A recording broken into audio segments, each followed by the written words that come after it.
Welcome, ladies and gentlemen, to Secrets of the Sire. We do this every Wednesday night, 8 p.m. Eastern, streaming live via Sire Studios. That is youtube.com/Secrets of the Sire, facebook.com/Secrets of the Sire, and the podcast is up on every major podcast outlet, Apple Podcasts, Google Play, iHeart Radio, and more. Tonight, March Movie Madness is back. We rank the top 16 MCU films, bracket style, and countdown over the next 3 weeks until we declare a winner in the showdown. Plus, we welcome Devil's Due founder Josh Blaylock. As always, I am your host, Michael Dolce, and I am joined by my co-host, Mr. Hassan Godwin, Lord of the Radio. How you doing, sir? Okay. That's okay. That's good. This is my favorite time of year. Here's the problem. I'm just never good with salutations. That's just basically it. It's never. I'm never good with salutations. I've been getting a reputation for having a bad attitude my whole life, and this is because I'm not good at saying hi. That's all. That's really all it is. Okay. Well, I'm really a great guy. I'm really a wonderful human being. I am. Baby steps, my man. No. It's true. My mom told me. Oh, well, all right. Told me I'm a great person. Then it's true. This is my favorite time of year. Like, hands down. I know you are my obnoxious. Favorite time of year. I am a big sports junkie. We are sports radio masquerading as a pop culture podcast, which we've always been. To be able to combine the two worlds, to me, I don't know how I got caught up in that, to be honest with you. This year, though, C2E2, one of the major conventions hosted by ReedPop, is this weekend. So part of me is a little bummed because I'll be flying in an airplane while the March Madness kicks off. However, I'm setting up the Sire Studios booth 106. Come check us out all weekend. And then I get to just kick back in the hotel bar and watch nothing but college basketball. How does that relate to what we're doing tonight? This is our third annual March Movie Madness. We've picked a topic every year in honor of Avengers Infinity War, in honor of Avengers Endgame coming out next month. What better way to gear us up for this, but then to count down which films are the best film? Tonight, we're seeding the tournament, okay? That goes a little different than how we're going to actually judge going forward, because the criteria, and we'll get into this more next week because we'll actually be pitting these things against each other. The criteria for judgment, to me, is going to be based around how important is this film to Avengers Endgame. I had a fan, Mr. David Lasnik, who asked me, he says, a great topic you guys should do is, what are the Marvel movies you have to see before you see Infinity War? And what do you have to see before you see Endgame so you can kind of understand, So there's an aspect to this where we're going to count down the best. There's no getting around that when you do these kind of things, right? I mean, there's how much did you enjoy something? But I also want to think about what's the most important film that you need to watch. Like, do you need to see Ant-Man 2? Do you need to see Thor Dark World? Do you need to see the original Avengers? Of course you do. So original Avengers is already going to have a little more weight than maybe some of the other films. All right. Are you ready for this, Hassan? No. Throwing in a new wrinkle as well, too, which I think is going to be pretty cool.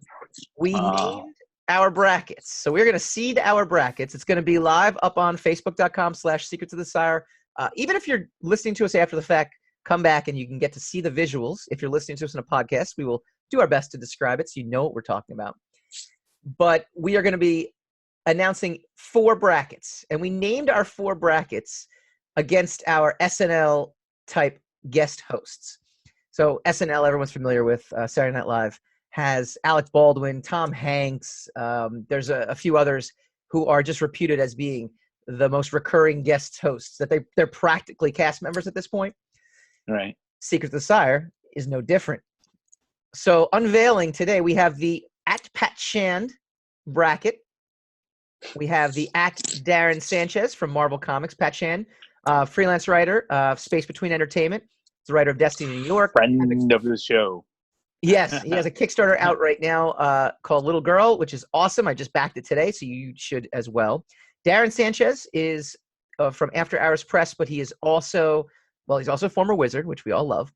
Right. But he is a Marvel Comics custom comics division head of production. So he's a bigwig over at Marvel. He gets a lot of cool things. We have the Starlight Runner bracket. Okay, so for anyone who is unfamiliar with this, Starlight Runner is Mr. Jeff Gomez, is Mr. Fabian Nicieza, two of our past guests just this past month. Yes. So we're very excited.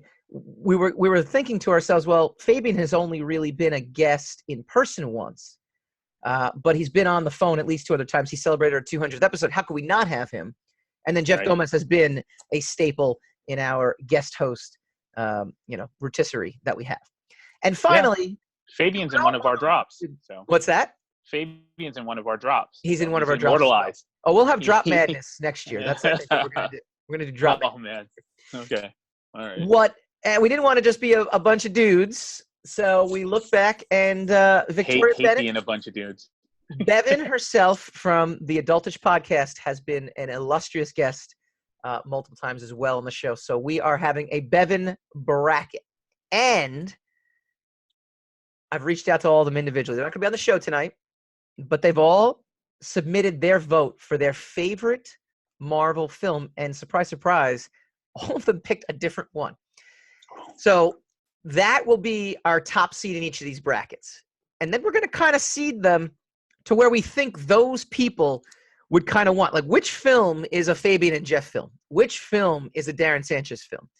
Which films don't belong in the tournament at all? There's 21 Marvel films. We got to get this down to 16. So I think I've pretty much run down the rules. Hassan, are you ready to hear all the films? I'm going to run down all 21 just to give you a list of the Marvel films. I'm ready. Let's do this. This is as fired up as you get, huh? Well, all right. Next time I'll have the confetti. I apologize. I ordered the confetti, but it didn't come yet. It's Amazon. We'll blame Amazon. So to help us seed this tournament, I went out and I found an article on comicbook.com. This is by Joel Ryan. Every MCU Marvel movie ranked, Captain Marvel included. It's not ranked by any actual subjective opinion. This is basically ranked strictly by their audience, by their Metascore, which is what he says,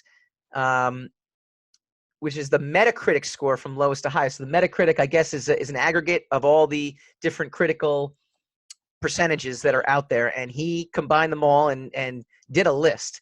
And so some of this list right now, again, this is not our bracket. This is just a list, but this is what's going to kick us off a little bit.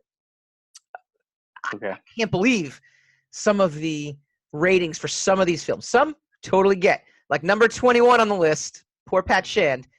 It still might make the bracket. We'll see. Thor: The Dark World is the 21st movie. It was actually the worst worst reviewed film out of all of them. Okay. Good. Pat Shand. Good. And it deserves it. And it says leading film critics and our own comicbook.com staff agree that this grim, joyless 2013 entry is not only the worst Thor movie, but also the worst MCU movie. Even Chris Hemsworth thinks it's meh. Now, comicbook.com did preface this by saying there are no Suicide Squads in this bunch. But if you're going to pick one, this is kind of in there. Number 20 was Iron Man 2, according to this list. Both of those are the typically maligned MCU movies. Yeah. So both of those are categorically considered the worst MCU movies so far. And they're not bad movies. They're not good just either. Subpar compared to the others. Well, I can't get outraged if you think one of these two is the worst. This one, I got to be honest with you, I have no idea why it did not do as well. I thought it was an absolutely wonderful piece. The 2011 Kenneth Branagh directed franchise starter for Thor was ranked 19th. So this is Metacritic data. This is not anybody's opinion. This is we're just taking the critics' overall opinion and bringing them together. I like Thor. It was pretty good. 18 was The Incredible Hulk, which I got to be honest with you, totally forget that it's an MCU movie. In fact, if you go, it's the father of all of it. It's the and that's the thing that's so bizarre. If you go and listen to our previous podcasts, which you can on iTunes and iHeart Radio and Google Play and all those wonderful Spreaker, Stitcher apps. Whore. You whore.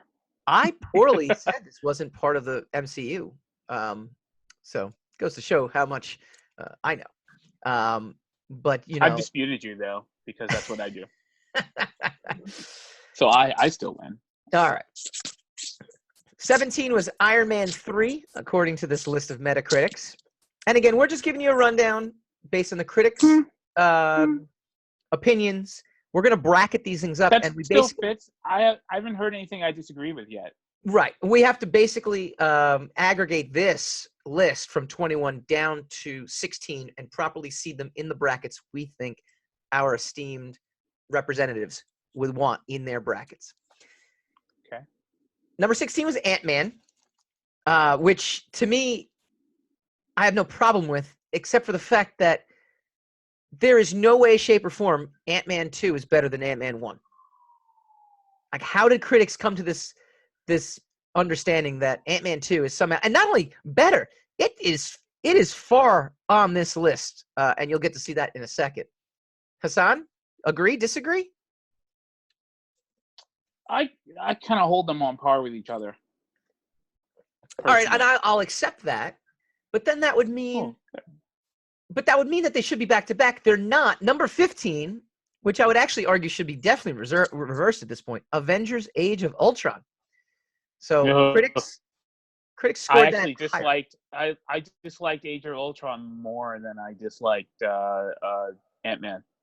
Or let's say this. Let me rephrase that. I liked Ant-Man more than I liked Age of Ultron. Dislike is incorrect. Yeah, I enjoyed Ant-Man and Ant-Man 2 more than I enjoyed Age of Ultron. Yeah, no, I 100% agree. 100% agree. All right, number 14 on the list is my personal favorite. If I had to rank them all in my own personal list, this one would be, if not one, then two. It's Captain America: The First Avenger. The 2111 film, which introduces Chris Evans' star-spangled Steve Rogers to the MCU, earns its stripes for telling its mostly World War II set origin tale with an earnestness that Tony Stark would snark at. One of the ways I grade all-time favorite movies is, can you put it in at any point, and can I just happily watch the whole thing? There are not very many movies I can do that with. Indiana Jones, Raiders of the Lost Ark, I could watch at any point. You could pop that in the VCR. You could pop it in the DVD player. You could stream VCR. it. You could smoke signal it. You could do whatever you want. Well, actually, I have the VHS tapes for Raiders of the Lost Ark. So of all the Indiana Jones movies. So yeah. So do I, but I never admit that. Hey, some guy was stunned. I met a potential guest for our show, and he's like, "How long have you been doing this writing thing? You seem pretty young." I'm like, "I'm gonna be 40 this year." He's like, "Whoa, no!" And I'm like, "Yeah." I'm like, "I will go on a date with you." Because and it was a male. I don't care. Anybody? I'm like, it's a dude. Sorry, honey. Yeah. Just because he was flattering, right? Yeah. All you need to do is flatter me. Flatter me, and I will date you. Flattery will get you everywhere. Number 13 on the list. Everywhere. Okay, at this point in the countdown, I think there is definitely the term "no bad movie" like really, really suffices here, right? There is no bad movie at this point. Though this will be the cutoff for me, and I think honestly, Captain America: First Avenger should be knocked down a whole lot according to this list. But Captain Marvel, they actually have the critics ranked number 13 on this list. It's breaking box office records right now. You can actually check out our review last episode. So go download it, go stream it, do whatever you want. If you do stream us on YouTube, by the way, hit subscribe. We really appreciate it. This list is just a casual excuse for me to hawk our shit. Bing. Guardians of the Galaxy. Call to action. Oh, that's right. Yeah, hawk. No, call to action. I like your terminology. Guardians of the Galaxy Volume 2 comes up number 12. Again, I would, it's amazing. Again, this is a 12. Wow, that's way low on the list. It should be worse or better? It should be better. Oh, okay. See, I would disagree highly with that. Yeah. Okay.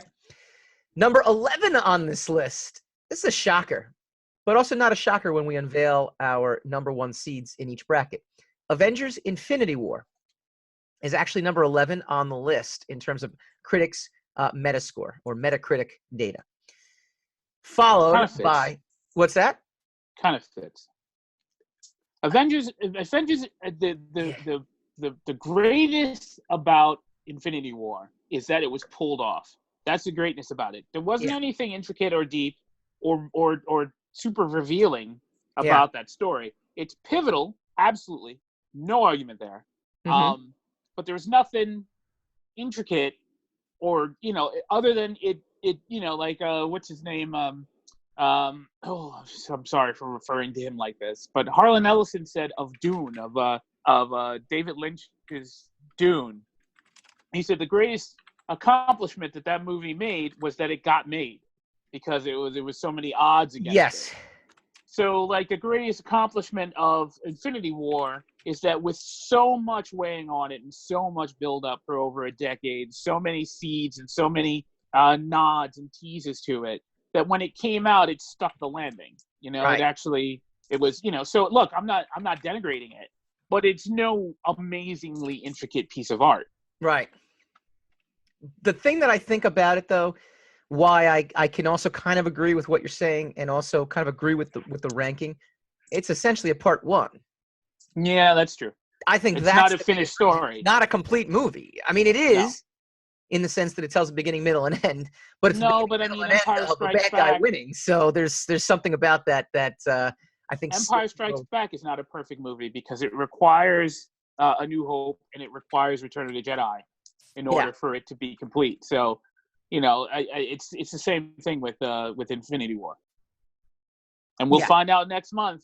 Yeah. We'll probably change our tune on the whole thing next month. Next month we'll be like, it's one of the greatest stories ever told. Yeah, easily, right? It is, though. It is.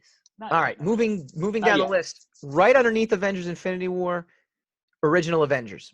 Okay, the culminating film in Phase 1. What number is it? Number 10. And this, again, Metacritic score. So this is just aggregating everyone's reviews. Which leads us to number 9, and to this again I say, what in the world are you kidding me? Number 9 was Ant-Man and Wasp. Ant-Man and Wasp critically ranked higher, not only than the first Ant-Man, which I thought was far superior to Ant-Man 2, but Avengers Infinity War, Captain Marvel, Captain America. Like, really, wow, it's amazing. And yes, it even writes it in the article. It was probably before the critics fell in line with it, with the whole MCU dominance of filmdom in general, because like the Avengers was the first landing that they stuck. It was the first promise that was kept. Is that all this is going to lead to something big. Yeah. And we're all like, come on, there's no way, you guys are going to blow this. And you watch Avengers, and you're like, and I am a very vocal, not a fan of Joss Whedon. Yeah. And I watched that movie, and I was like, this is a great movie. This is great. This is fantastic. So here's my crow. I shall eat. Yeah, no. And it was, and no salt. No one would give me any salt for the crow. So don't even need it. So but I can see the critics savaging it because they don't know yet. They're not, and I'm not saying that the critics have fallen in line because it's a moneymaker.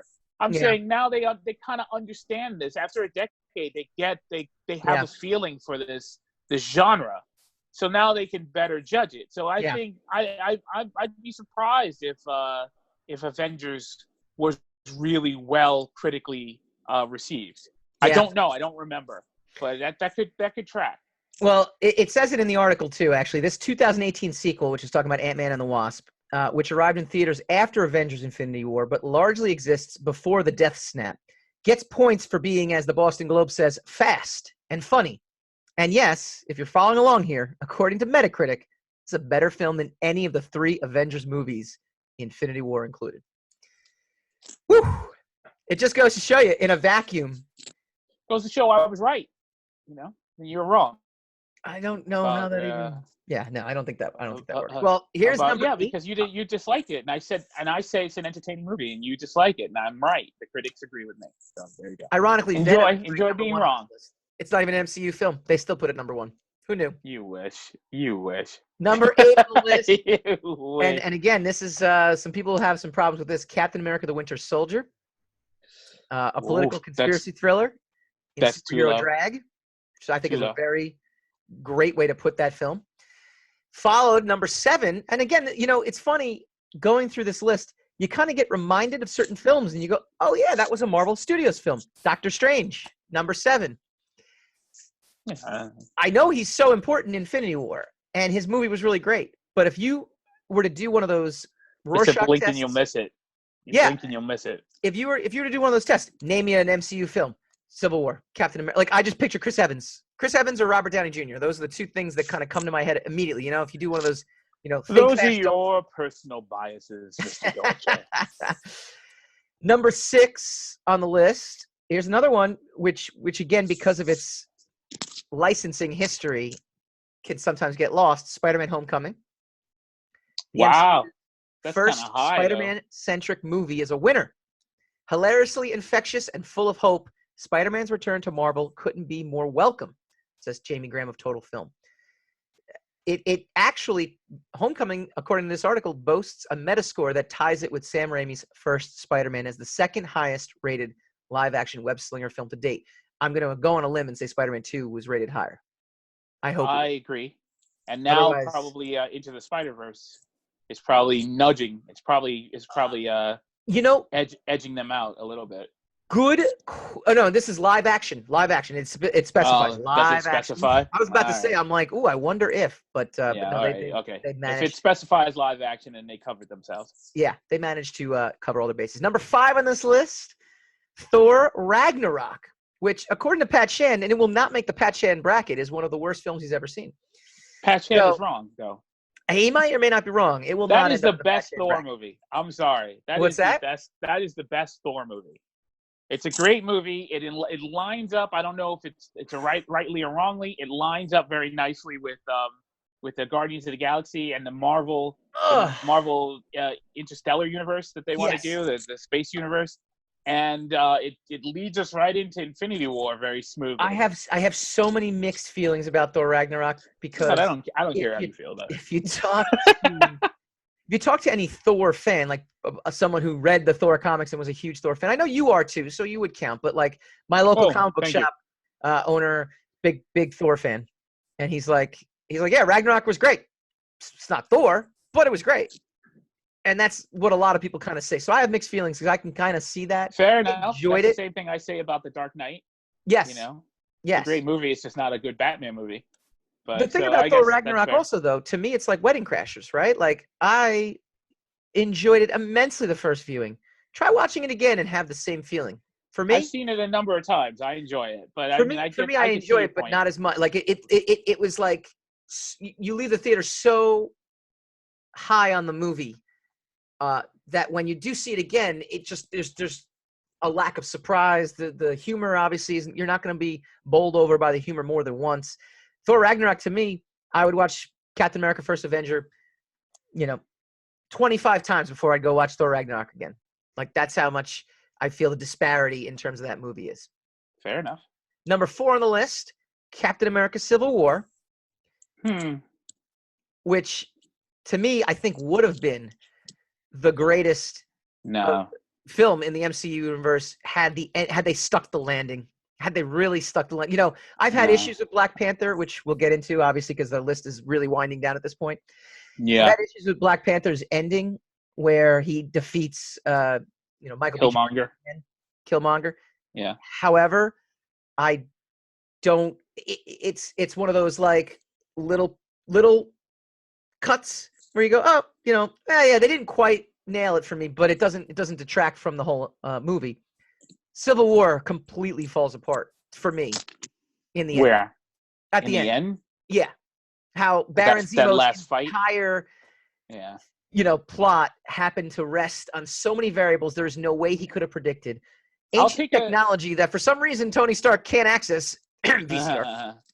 I'll loan Tony some of my Raiders of the Lost Ark VHS tapes and be like, hey, Tony, here's Raiders of the Lost Ark. What do you think? I'll take a moment to say two things about Civil War.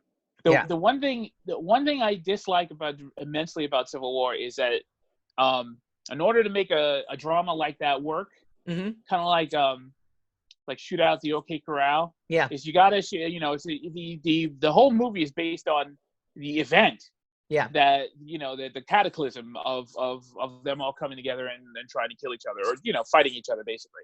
Just like the Shoot Out the OK Corral. If you name your movie Shoot Out the OK Corral, you're basing your entire movie on this event. And so the drama of the event is to show you that no matter what your hero does, he couldn't have changed the course of history. He had, this battle was inevitable, through one, if that's your point. So what I disliked about Civil War is that the narrative seemed to want to say there was no way we could avoid this. It's just a tragedy of circumstances that caused this to happen. But they didn't really achieve that, because at one point, and this is weird, it's really weird, because it's not even Captain America calling a shot on that one. They find out the information. Captain America looks at Falcon. He says, "Should we tell Tony?" And Falcon says, "Nah." He just won't believe us. So, wait a minute. First of all, you don't even have the crux of the decision made by Captain America. Right. You have them made by his sidekick, right? Ooh. And then it's just his go-to guy, right? Yeah. You have him, which kind of is great in a sense that it shows their trust and respect for each other. Sure. Is that, he's Falcon holds his opinion holds equal weight. Yeah. But still, narratively speaking, is like, well, wait a minute. And then Falcon's like, he won't believe us. What is this VCR you speak of? Tony Stark is like, 10 minutes later, they send Tony the information. Tony shows up and he believes them. Yeah.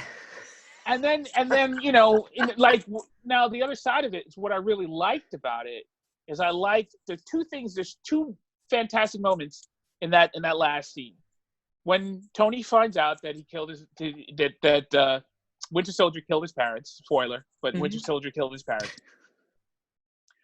and he freaks out and he makes a move towards what's his name? What's Winter Soldier's name? Oh no, what's his real name? Bucky. He reaches out for Bucky. I actually paused because I was like, yeah, me too. He knows it. He reaches out for Bucky. Captain America stops him. Yeah.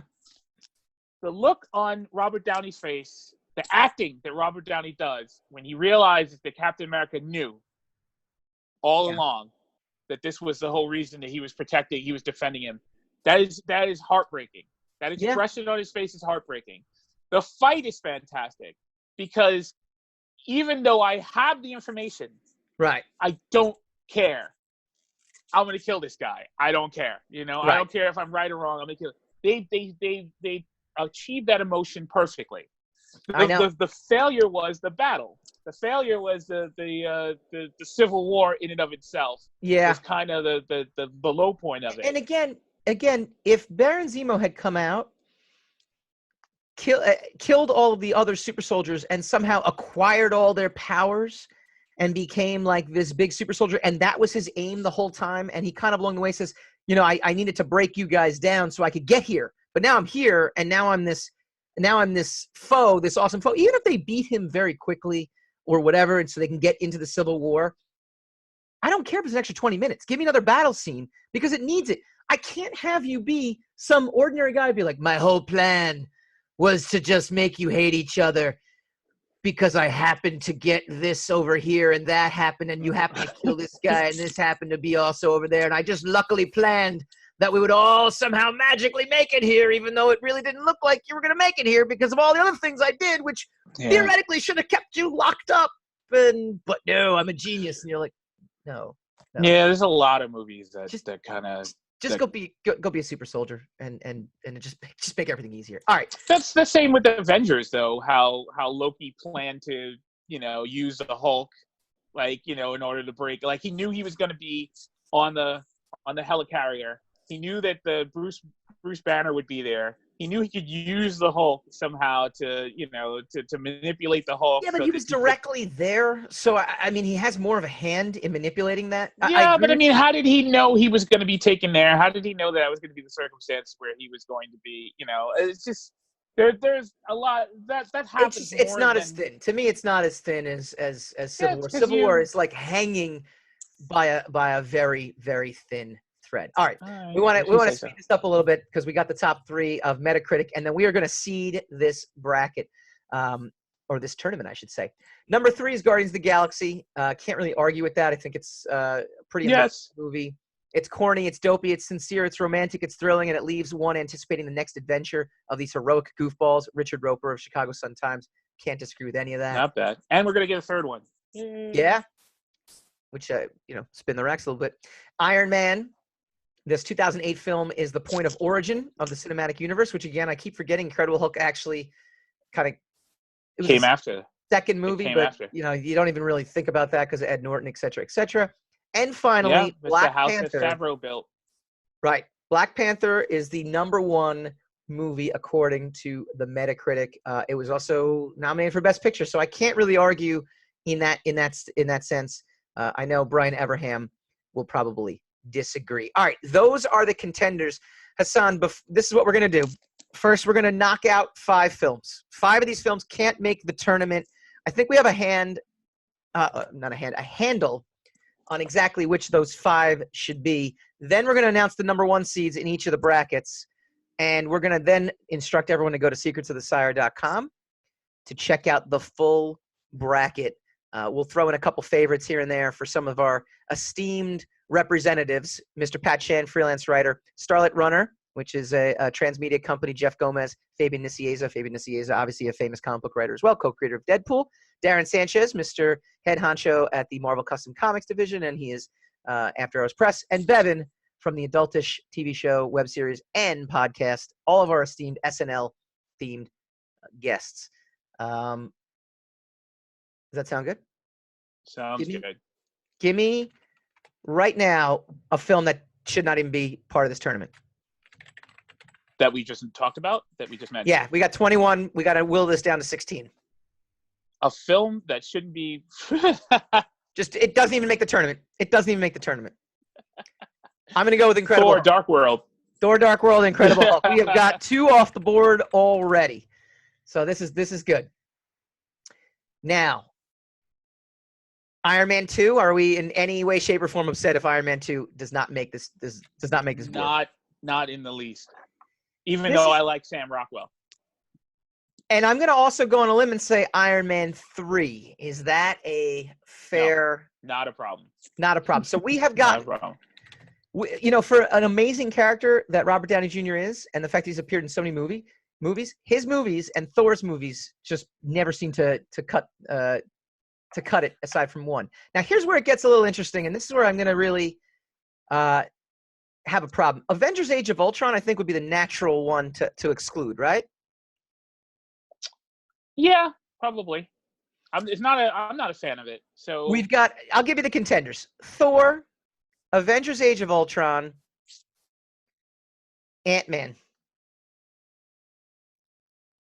Which one are we excluding from this list? And I'll tell you which one gets a save because of one of our esteemed representatives. Age of Ultron, I say. We're going to keep that one because that is Pat Shan's second favorite Avengers movie. We're going to put we're gonna extend a solid to our man Pat Shan. Go check out his Kickstarter for Little Girl right now as well too. We're gonna extend a solid there. And we're gonna keep that on the board, which leaves. And this is where this is tough. This is where the snubbing process happens. So in college, I say Thor then, and I'll explain why. Ant-Man shouldn't have worked. Ant-Man is a symbol of the MCU supremacy. It's in industry supremacy. Because the fact that they made Guardians of the Galaxy and Ant-Man work it's like prima facie evidence that they are, that they have achieved some kind of symbiosis, some kind of audience art symbiosis there. I see. Here's my problem though. Thor is a better movie than Ant-Man. Thor, to me, has it's a matter of perspective. Character arc. Thor starts out as this brash, cocky youngster. He has to learn through a tragedy, how to live and how to be one, with a responsibility to the throne. Discovers love along the way. Discovers who his friends are, who's not his friends. Who's behind him, who's not. He goes through this amazing character arc. Discovers love. By the end, he's a completely different character, and he's the Thor we all know and love. I mean, to me, it's a better film than Ant-Man. Now, here's my thing. I would knock out Ant-Man 2 right off the bat off this list over both of these films. Okay. But I still choose Ant-Man. Well, no, but I'm saying. I get what you're saying. I get what you're saying. Ant-Man 2 or Thor? Which one would you knock out of those three? Thor. Then why ask me? That is a tough one. All right, this is what we're going to do. I'm going to let the people decide. No, I'm not going to let the people decide. Forget the people. No, heck with the people. We'll knock Thor off because it seems to be very the least favorite. Ant-Man 2, there is some symbolic merit to that film in that it has the first female lead. Sorry, Captain Marvel. Evangeline Lilly does take that. And we'll keep that on. So we'll knock Thor off. So we have a field of 16. Before we go to break, we're going to, through the magic of technology, we're going to announce a number one seed in each of the brackets. And then you can go onto Twitter. Go to twitter.com/Sire Studios and check the comments field on YouTube and Facebook. We will post each bracket in its entirety. Already made. Poof! Magic of movie making. All right. The Pat Shan bracket number one seed. This is based purely on their favorite movie. Avengers 1. And if you go to social media, there it is. All right, we are up. First bracket there. Go check out some of the matchups. We're going to get into it in a second. Moving on to the Starlight Runner bracket. This was an amazing thing because I texted both Jeff and Fabian at the same time, and they both individually gave me the exact same answer. Captain America Winter Soldier is their number one seed. And poof, there it goes. It is on at Sire Studios, at Twitter, Facebook.com/Secrets of the Sire, YouTube.com/Secrets of the Sire. Bracket number 3, Mr. Darren Sanchez texted me. Civil War is his number one.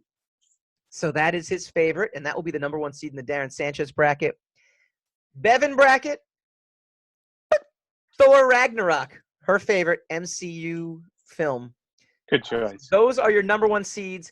Again, go to twitter.com/Sire Studios. Go to youtube.com and facebook.com/Secrets of the Sire, and you can see the brackets. We are putting a poll up this week. We'll run the poll all week. We're going to leave it up to you guys in order of importance to whittle it down from 16 to 8.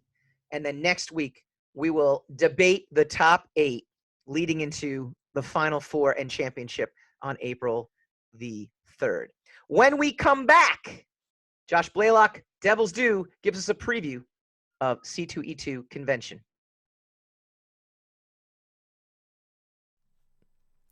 Introducing The Mainstream, created by Michael Dolce, Talent Caldwell, Tony Moy, and Darren Sanchez. It tells the story of an interdimensional police force, polices alternate realities, keeps bad guys from other worlds from getting into ours. Meet the team behind this hit new graphic novel at C2E2 this weekend. Get the exclusive Art of the Mainstream signed by the entire creative team, and listen to creator Michael Dolce speak on Sunday at the Zenescope panel. For more details, visit c2e2.com or visit the all-new SireStudiosInc.com.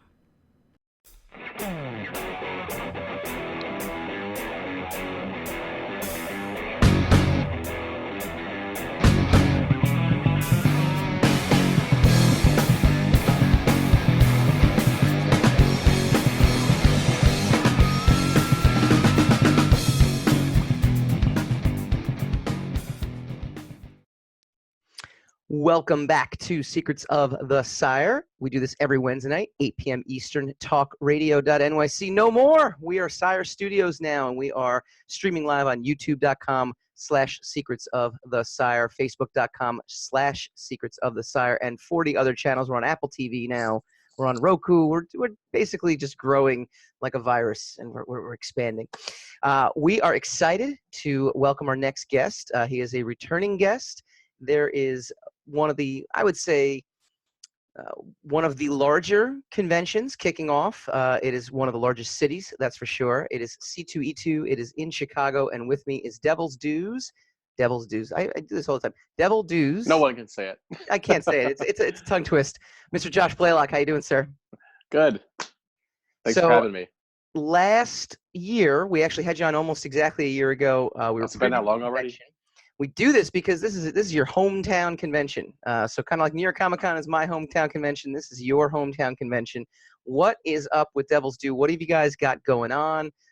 Last year you had the world's largest comic book box statue as your display. What's your big convention toy this year? Yeah, last year we had the Throne of Comics. It was a lot of fun. We partnered with a sponsor that was a furniture company out of Ohio, and they wanted to really get into the convention space. And that's an idea I had in my head for years. This year we're actually going to just be bringing our tour van into the facility. So I have this little camper van that gets used for traveling around the country, and it's gonna be fun. We're gonna kind of like set up some tables around it. We got the 20 by 20 island. C2E2 worked with us again this year. Oh, very really cool. Yeah, they really welcomed us back again. That took a long time to get there, so we're really glad about that. And yeah, so we can roll in, set our stuff up, and we'll have a nice big presence again. And we've got a lot of our other creators there. They're also in Artist Alley. Kaylin Smith, Dirk Manning, the Team Ash, Ashley Witter, and Ash Masco. Daniel Leister is going to be there, and more. He'll be sharing a room with me, Dan Leister. Oh yeah. He will not be sharing a bed this year. I'm getting my own bed. It's very you mentioned the touring van, actually. How many shows a year do you guys end up doing as a convention? And do you use the van across the country? That's actually really brilliant. Oh, yeah, man. Well, hey, we're down and dirty here.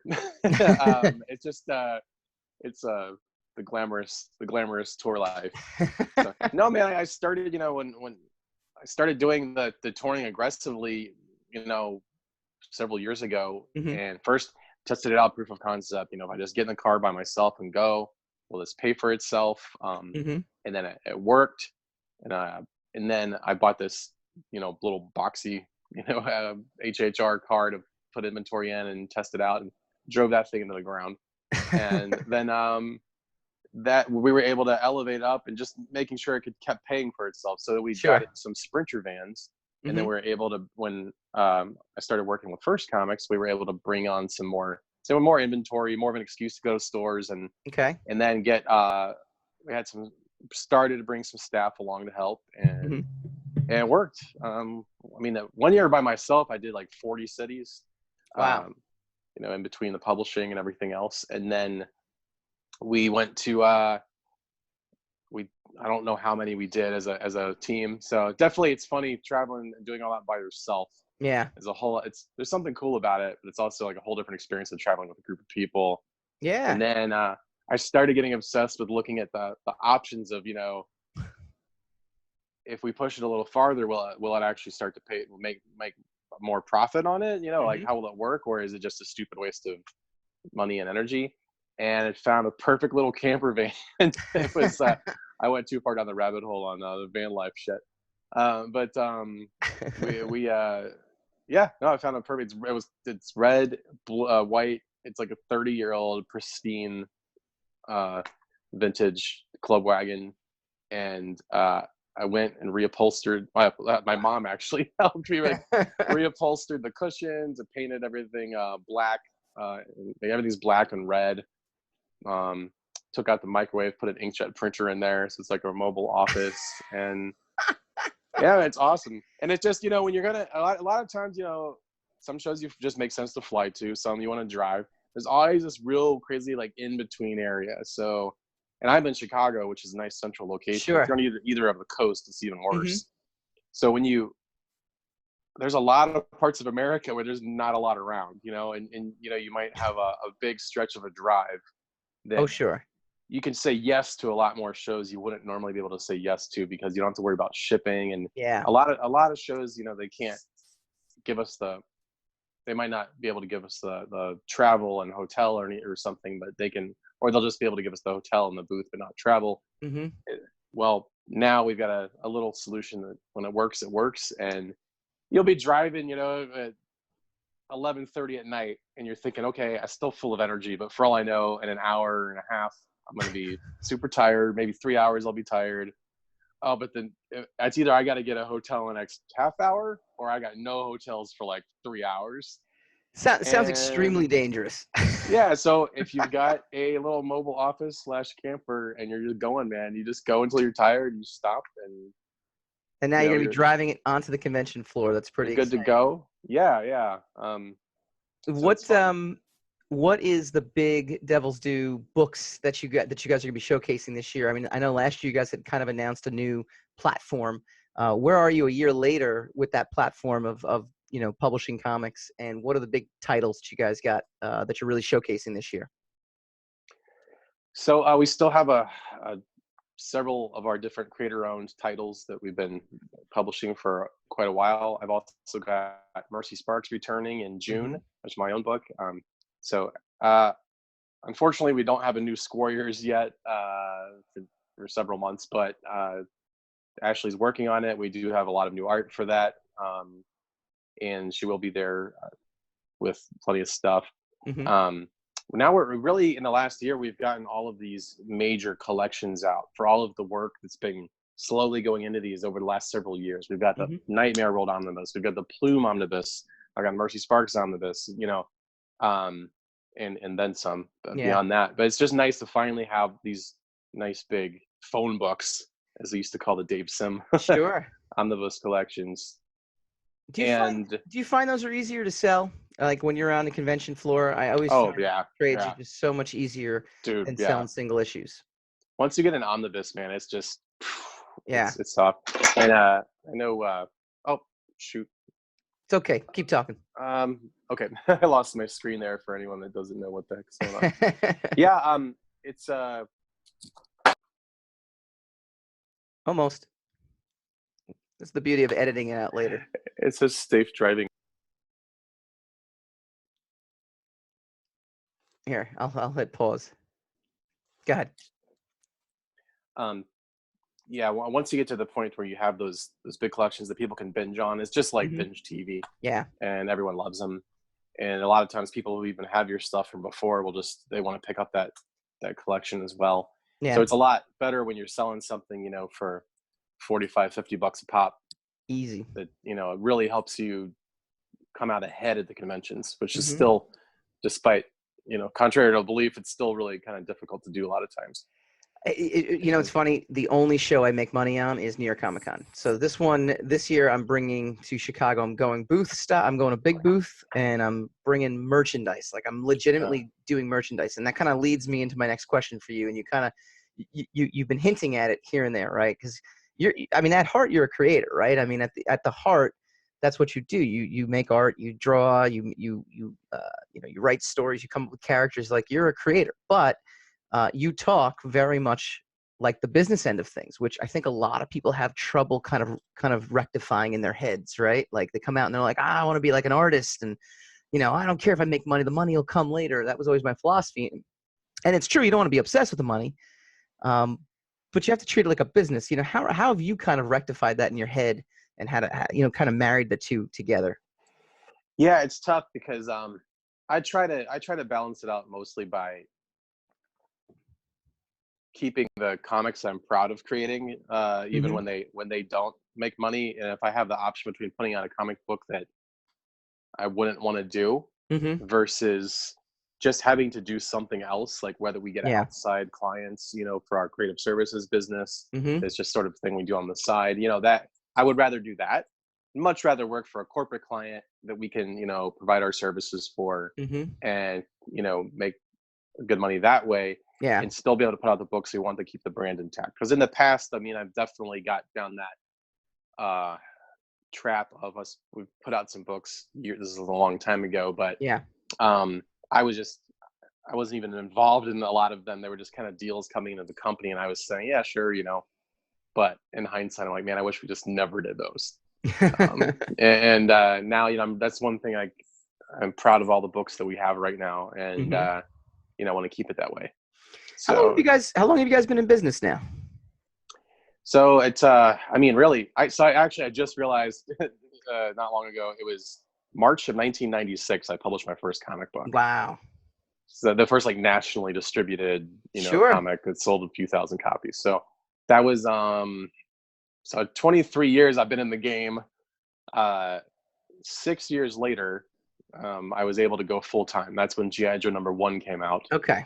Which was technically, it was the Devil's Due license, but it was through Image. And then for the next 7-8 years, we published hundreds of books. Yeah. And became this huge company. Then everything really kind of crashed, and I had to go into limbo. Super short version of that story. A couple years later, I finally just had to stop distributing for a couple years. Had to sort some things out with the distributor and other stuff, and then I've talked about that at length a million times. I don't run from it or anything, but it's the same story. And then I relaunched 2000 and very, very tail end of 2012. We announced our relaunch in 2012, but really we did a Kickstarter in mid 2012, and we put our first book out, I think, October. So 2013 was kind of the relaunch, and so now we're into the 6th year. We've been 6 years, and every title up until now has been creator-owned titles. So it's like an Image sort of a situation where people delivering their book finished, and because when I restarted, I had no money, so I had to start everything from everything's got to pay for itself. Content has to come in that way, but we have this magical new thing called crowdfunding, which would have been insane before. So that it's just you do little things like that, and then but you don't have the learning curve. I know what happens when something comes in and hits, and we sell 100,000 copies, or we have an opportunity to get things put into a bookstore chain or a retail chain and get a waterfall rack display and have special all that stuff. You have to learn all that stuff the first time around, and all the little loopholes and traps that in the way. So that's nice. And at the end of the day, I just want to make comics and put them out. That was what I was going to ask, though, too. I want to hire someone that knows all the shit that I know that can just do that for me. But when you've been around so damn long, it's hard to find those people. But what made you come back in 2012? I mean, there's definitely some limbo period. You had to sort some stuff out. I mean, and this is, it's not a tale that's unique to just to you. I mean, there's so many companies that kind of hit that same point that you hit, and then they just go away. What made you come back? I'm not a tourist, I formed my own comic book company. I technically formed my own company when I was 16. Or 14, I don't remember. Sent it off to the state of Ohio and got the paperback and started trying to figure out how to make comics and published my first book, set the plans in senior year of high school, got the first book out as soon as I graduated, started driving to conventions. So it's this is the irony is that comics has opened the door to so many other opportunities that usually pay better. When a comic hits, it hits, and there's nothing like it. No matter you could never replace the ability to sell a lot of a thing. With working hard and getting paid an hourly rate. I don't care how high the hourly rate is. I agree. The key is to find a hit that sells. But it's really, really, really hard. And so when I came back, it was I don't want to get. I mean, it was horrible. In 2008, the economy crashed. I was looking at over $1 million of debt. The company was getting sort of sabotaged from the inside by some other executive level people I'd brought in, and I just and then that was going on when I was trying to recover from the 2008 situation. Yeah. I had also, a couple of years before that, bought some real estate, thinking I was being smart, not putting all my eggs in one basket, not being a dumb artist, putting all his money into comics. Turned out to be the worst thing I could have done. I should have just put comics out. Sure. And so it just kept going on and on and on and on and on and on and on. And then so I had to like get people out of the company and get, just clean slate. Sure. And then after that, things just kept still getting dumped on and worse. So you go from being it's actually a positive thing at the end of the day, but it starts that's a happy ending. It's really dark. Yeah. Like I'd spend my whole life wanting to do that and getting into it and being very successful at it for almost a decade. That's the part where there wasn't the social media and everything, but yeah, we built up one of the largest independent comic companies and put out hundreds of titles and issues of books, and I don't even know what we've published over the years. It's got to be around 1,000 books or something. What's the standout in your head though? Like what's the crown jewel for you? I have a couple issues that I have like single issues I've written where I'm like this I can still reread it today and be like, this is still great.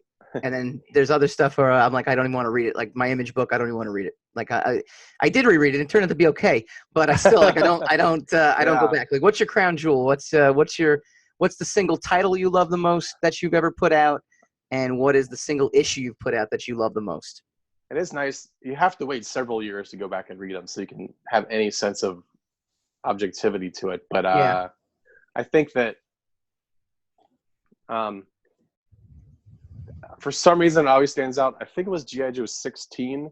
It was a really simple issue where Spirit and CoverGirl are trying to find the beginning, these little mysterious kids and Dr. Mindbender was involved, like this creepy sort of surrogate father hiding all these kids, and the kids were super loyal to him.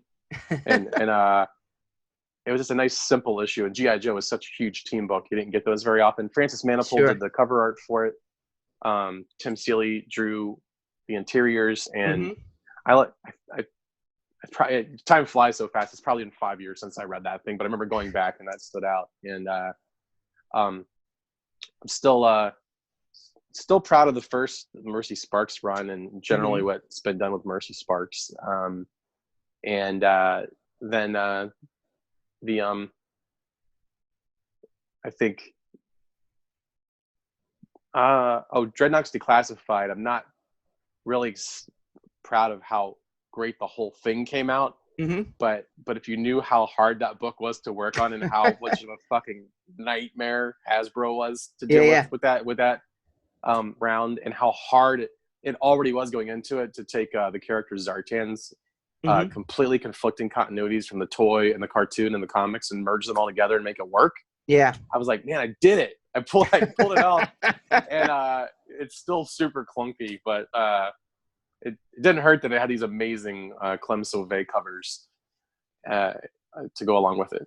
Very cool. There's those, and then probably the one book, one of the probably least read titles that I'm still the most proud of as a writer was the Operation Nemesis, which is Operation Nemesis. Subtitles: A Story of Genocide and Revenge.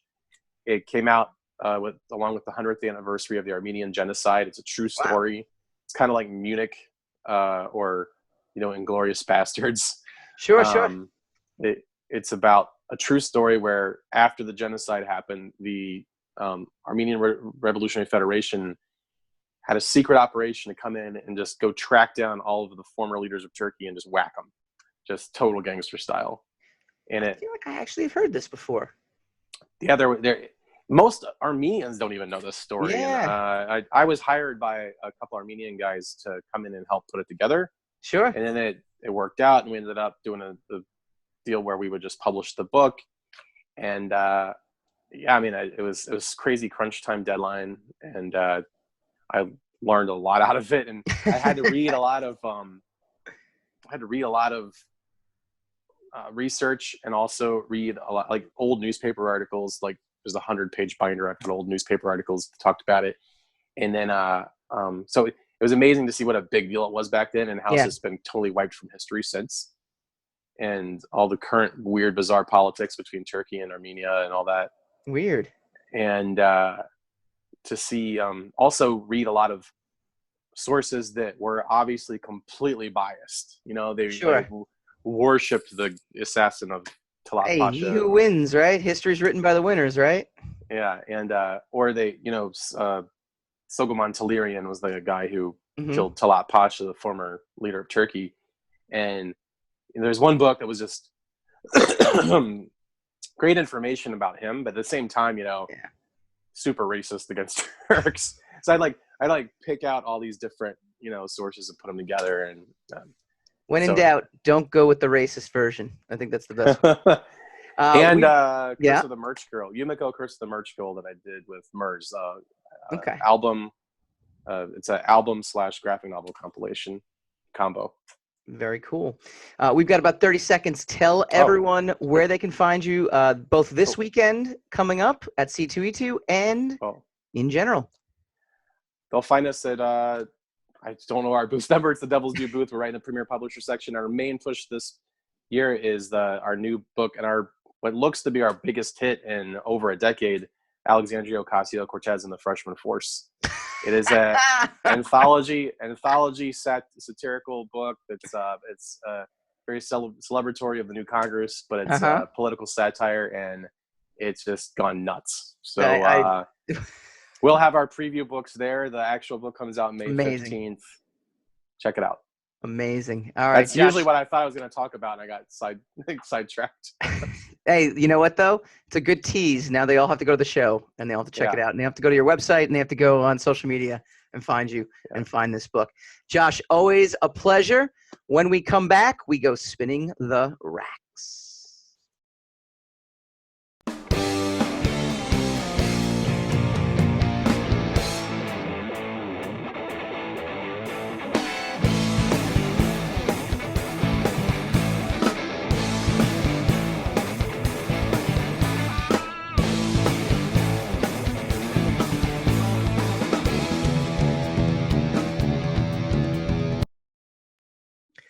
Welcome back to Secrets of the Sire. Again, we do this every Wednesday at 8 p.m. Eastern, streaming live at Sire Studios. You go to sirestudios.com, secretsofthesire.com, youtube.com/Secrets of the Sire, facebook.com/Secrets of the Sire, and at Sire Studios on Twitter. I want to give a shout out really quickly to all of our beloved patrons. That's Craig Caruso, Einar Peterson, Matt Byer, Ashley Haikai, Omar Morales, Program Director Stephanie Dolce, and as always, our Uber fan, Christina Dolce. Go check us out on patreon.com/Secrets of the Sire. Want to thank Josh Blaylock. Awesome interview, and I can't wait to hang out with him at C2E2 this weekend. Again, go to booth 106. You'll have the Sire Studios booth unveiling our brand new banner and cover art. It's some pretty awesome stuff. We do this every week. We go spinning the racks. Spin the rack, spin that rack. Guess who's getting his job back? James Gunn, months after being fired from Guardians of the Galaxy over past offensive tweets, gets a mulligan. Disney reverses its decision and brings back the director. He was fired last July. It seemed like an object lesson of the ever-relevant and often repeated internet maxim, never tweet. We like to say don't press send, but we're just copying Herm Edwards.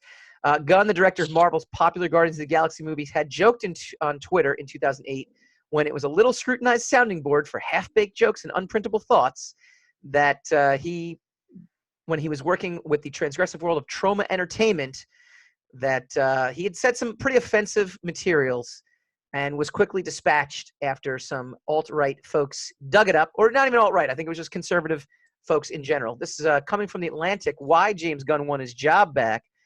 8 months later, the studio reversed its decision. Gunn will direct Guardians of the Galaxy 3. Is this the right move? Of course. It's the right move for the film, right? It's the right move for the brand, for the film, the fans, everybody. It's the thing that everybody wanted. Everybody wanted it, right? Gunn already apologized for it. He apologized before they were even a thing. Disney already knew about them. Yeah. They were in poor taste. They were bad jokes. No argument there. Absolutely no argument there.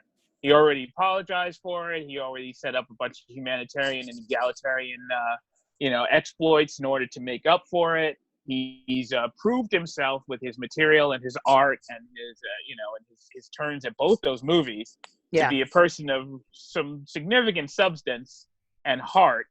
And he won the fans over with his art, so that the fans actually did, regardless of how loud the outrage machine got. Yeah, the fans just were not overcome with his supposed horribleness. Here's an interesting statement though in the article. This is from the Atlantic. What changed Disney's mind? Per Deadline, Horn was impressed with Gunn's public and private comportment after the firing. The director didn't blame Disney, and he wasn't involved in any additional scandals. The narrative that Gunn's firing had been engineered by right-wing Twitter personalities who were angry about the director's criticism of Donald Trump also gained prominence. Yeah, that's where I'm kind of on the fence here a little bit. You guys got played. That's basically it was per his political leanings that I mean, look, the evidence was there to use, but so do I agree that it was an overreaction? 100%. Do I think that we are living in a time of overreaction? Yes. So I actually wasn't upset by it. I was upset because, hey, he did a great job on Guardians of the Galaxy 1. He did as well as can be expected in Guardians of the Galaxy 2. I'd like to see him finish out his trilogy. Meh.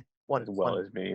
No, yeah, I know how you feel about it, but I think the biggest thing though here is Gunn continued to get work. He was hired by Warner Brothers to write a new Suicide Squad film for the rival DC Comics movie universe, a project he will complete before returning to Marvel for Guardians 3.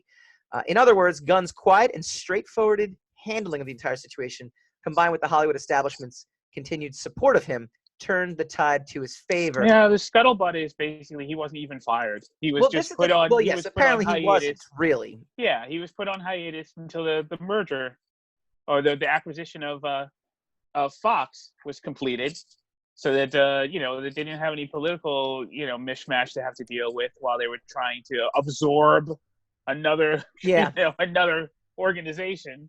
And now that is almost on the heels of the announcement that deal is complete. Now, James Gunn comes back. As of I saw an article saying as of today, or as of this evening at like midnight this evening, Fox belongs to Disney. Like X-Men, all that stuff belongs to Disney. So that's why all this stuff is happening. He was never even fired in the first place. So everybody got trolled. Yeah, everyone got trolled. And I will say this. And this is the big argument, because I think anyone who's a fan of Roseanne would say, well, I don't understand. She, got fired and then they killed her character off. False equivalent. It is to an extent, because she's had a laundry list of complaints. That being said, her views don't. If it was just political, if she was like, look, I don't like Hillary, I don't like Obama, blah, blah, blah. Mm-hmm. And then she got fired for it, that's dead wrong. She decided she wanted to make a bunch of tribalistic comments about her side, and then she had to denigrate racially and physically other people on the other side, which is not good form. No, and it cost her. She's also been very unapologetic about it. We're living in a heated political climate. Well, yeah, she blamed drugs. So we're living in a heated political climate. Drugs make me racist. Hollywood is left-leaning. But as much as I'm not a fan of hypocrisy and or things that don't seem to be apples to apples, I'm a big fan of history's written by the winner. And in this case, the winner is always Disney, isn't it? All right. We had a tremendous show tonight. I want to thank our guest, Mr. Josh Blaylock. I want to thank you, Hassan, for sitting through mostly me running down a list of the different films. Yeah, these shows are the highlight of my experience, my life experience. Next week, you get to really shine, because we will be pitting the top 8. That's right. Go to twitter.com/Sire Studios. Go to facebook.com/Secrets of the Sire and youtube.com/Secrets of the Sire. Well, you can't go to YouTube and vote. Go to Twitter or go to Facebook and vote this week on our brackets. We got the Pat Chan bracket. We got the Bevan bracket. We got the Darren Sanchez bracket. And we got the Starlight Runner bracket. Go vote. Come back next week. Hassan gets to talk a whole bunch more.